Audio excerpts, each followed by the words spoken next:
Good morning, ladies and gentlemen, members of ICRP and welcome guests from local and far. I would just like to very much add my thanks, in addition to Chris, to our local hosts, particularly to FANA, but of course also to the other sponsors of this event, without whom it is undoubtedly true this would not be possible. We are indeed very grateful. For ICRP, this is really quite an exciting opportunity. We have never had a meeting in this part of the world in our 85-year history, and undoubtedly we have been to all parts of the globe, but we have not been to the UAE or to any part of the Middle East. So we are definitely very glad to have this opportunity to be able to present ICRP and its work to you, but more to have a symposium where we hope we are going to discuss very topical issues. I think we are going to have very stimulating discussion over the next few days. And I hope that you all leave here on Thursday, obviously more aware of ICRP and our work, but with some significant thoughts as how we can all work together and take radiological protection forward into the future. But what I'm actually going to do first is give you an overview of ICRP. My talk is entitled Past, Present and Future, and there's a slight apology for all those members who heard much of this yesterday. But this is actually so our other symposium guests, I hope, can just be a little informed about ICRP and our work.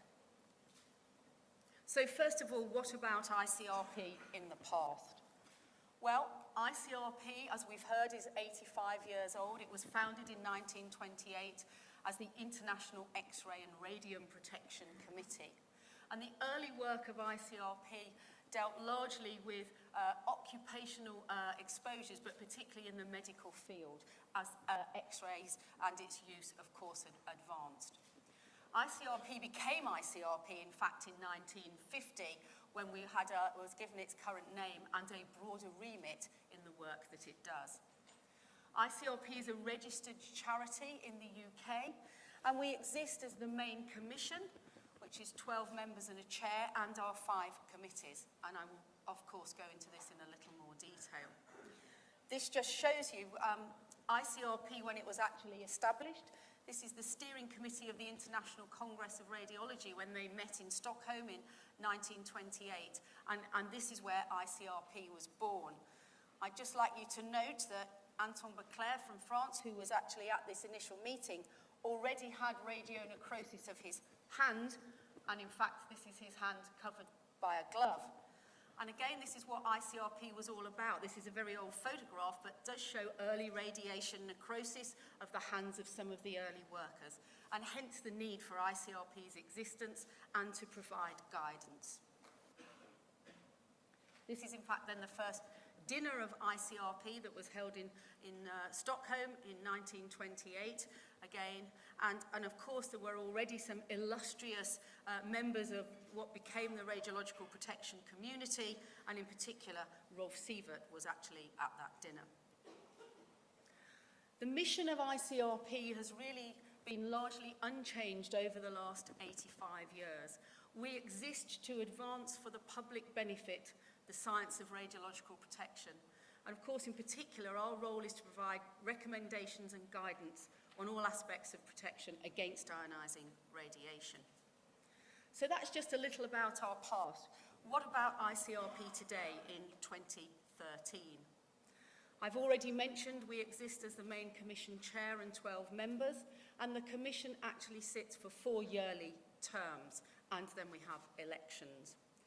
For a long time, there were 4 committees of the ICRP, but since 2005, we've had 5 committees with the establishment of the Committee on the Protection of the Environment.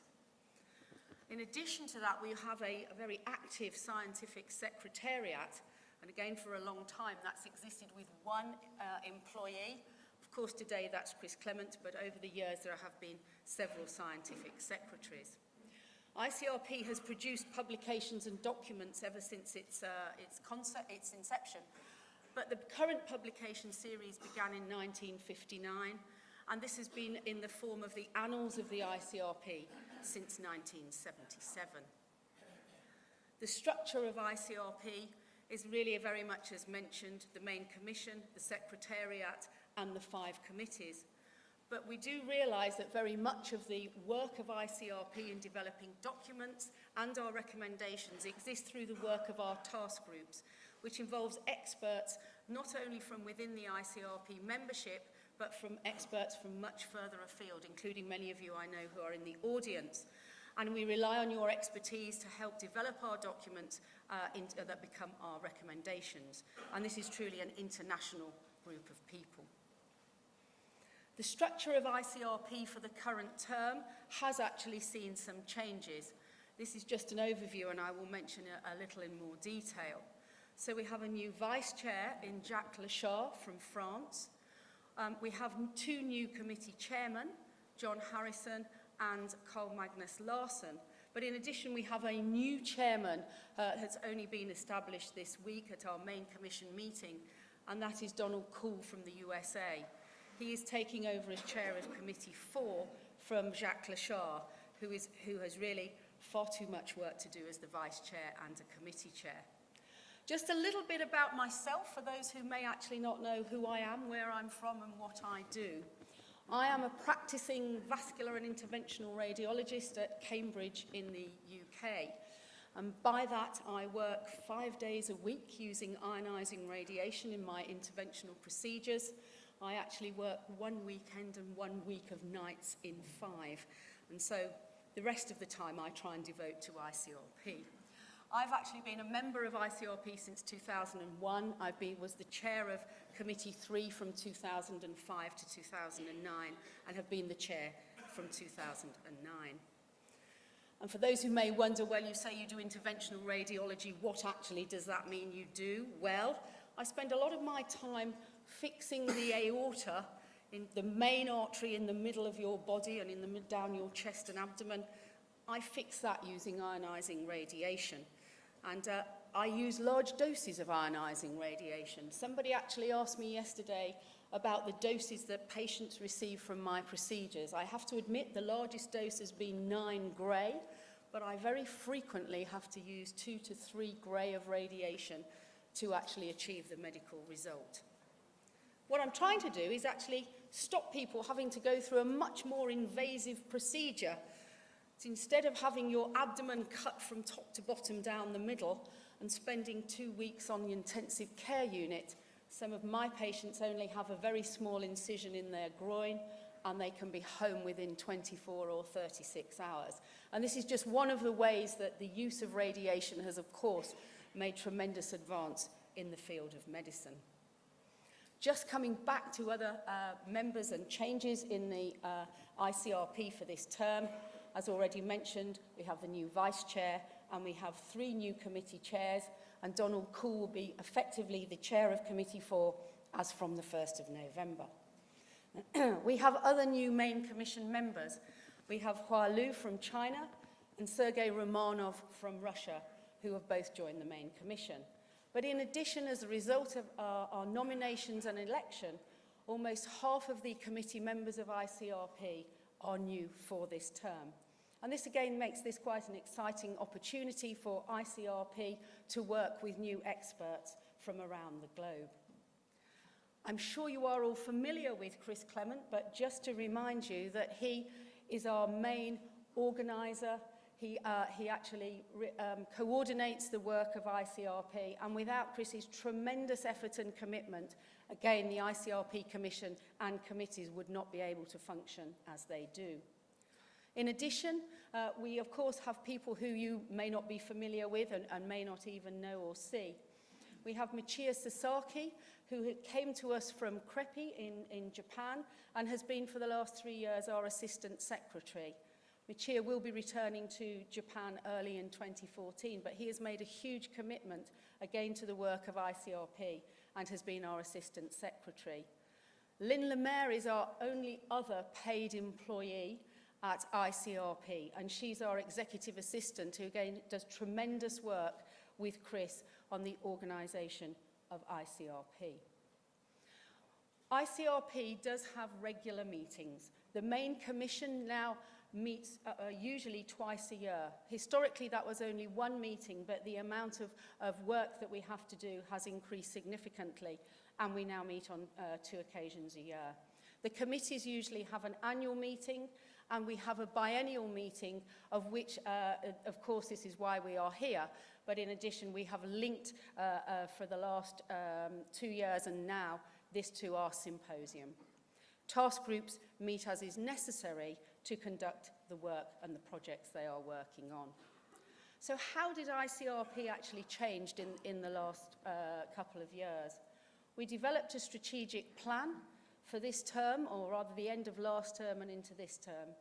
We have established symposia, the first of which was held in Bethesda in October 2011, and of course we are here in Abu Dhabi today.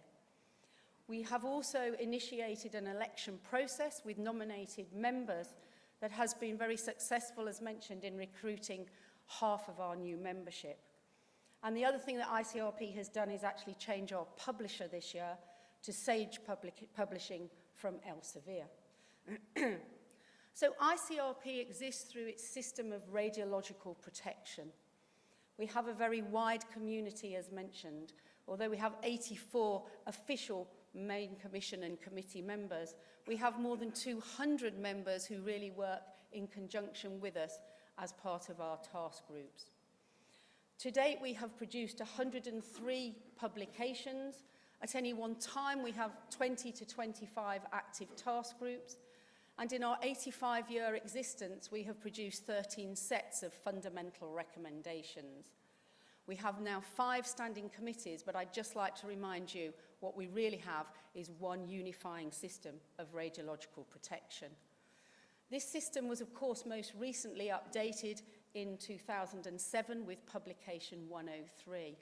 And ICRP works by basing our recommendations on, of course, the available science, on ethical and social values and experience therefrom. These recommendations form the basis of radiation safety standards, legislation and guidance from around the world. What are we aiming to achieve by our recommendations? Well, what we want to do, of course, is to strike an appropriate balance.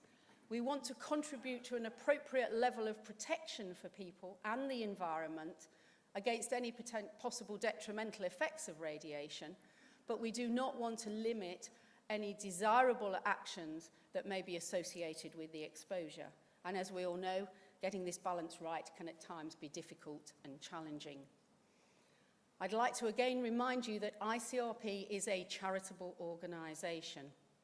Our expert members are recruited from all around the world, and our members work unpaid and voluntarily. Like me, most of the ICRP membership also has a day job, and it's without this huge commitment that ICRP would not have had the success that it has over so many years.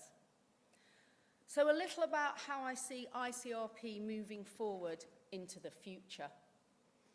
We did, as I say, produce a strategic plan in 2011. What this does is outline some background information, the structure of ICRP and how we operate. In addition, it includes our strengths, or what we perceive as our strengths, challenges we see that face radiological protection, some objectives and initiatives. We, of course, think that our strengths are the fact that we have a long history. We are an independent organisation, not under the control of any government or any other body. And we like to think that we are well respected around the globe by the quality of our work. It doesn't mean to say that we don't recognise that there are significant challenges that we and many other radiological protection organisations face. It can be quite difficult keeping up to date with technological advances in medicine as they change so rapidly. We are increasingly aware of the science regarding non-cancer effects, issues to do with natural sources of radiation, and of course, as has been addressed, protecting the environment. In addition, we know it's also a challenge to actually maintain and increase knowledge and to have young people who are moving forward in radiological protection in the future. Of course, many of these issues are going to be discussed in the symposium over the next couple of days. Our objectives are of course to try and improve everyone's awareness of ICRP and its work. We'd like to be able to improve the dissemination of our recommendations. We'd also like to be able to encourage scientific work and research that will improve the system of radiological protection, and particularly raise awareness in the area of medicine, because as I know, this can be really quite lacking. We want to ensure that the protection in the environment is fully integrated into the system of protection for man. ICRP has long had relations with other organisations, but we need to ensure that that actually continues and we have a beneficial mutual collaboration with other organisations in the future. And of course, we want to make sure that best practices are applied to our governance. Some initiatives that we would like to be able to achieve for the remainder of this term and into the future, as we would very much like to have our publications available at either very low or, if possible, no cost at all. As said, we would like to be able to recommend research that will strengthen our system of radiological protection. We highlighted the fact we'd like to be able to hold regular symposia, and by the very fact that you're all here today, this is something that we're quite proud that we've been able to achieve. Of course, we would very much like to have an ICRP representative at many radiological protection forums. This isn't always easy, as we are a relatively small organisation and do not have a large financial reserve. But we also highlighted we'd like to be able to seek open nomination for new members, and again, this is something that we have actually achieved. I'd like to say just a little about our relationship with other organisations. As I say, this has been long and healthy over many years. But what we were aware of, that actually more organisations are increasingly entering the arena of radiological protection with a desire to collaborate with us, and of course for us to collaborate with them.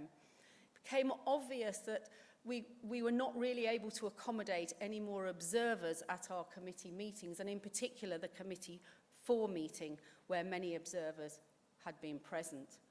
So this year we've established a new system for us to be able to liaise with other organisations. What we hope this is going to achieve, and it certainly seems to have in our experience so far, is allow more organisations to be able to work closely with us. Representatives of the organisation will be invited to committee meetings to discuss specific issues as relevant to the works of task groups. They are, of course, the organisations are included in the symposia, and I'm very pleased that very many organisations are with us today. And we are hoping to establish, in addition, regular meetings with the main commission, and we had a very profitable meeting with many organisations here earlier this week. So as regards even further into the future, as mentioned, we do not have a large financial reserve. Many of the strategies that we'd like to develop to spread the work of ICRP does, of course, require quite significant capital and increased financial resource. To this end, ICRP has engaged a fundraising company called CCS, and we are working very closely with them, of course, to raise money in the future. We've had a planning phase of this campaign and are now embarking on a full fundraising campaign, and we hope that this will, of course, as I say, increase our financial reserve, and we will be able to achieve more of our goals in the future. Certainly, publishing our publications at low or no cost will be very dependent on the success of this fundraising campaign, as will being able to promote training and research for the system of radiological protection.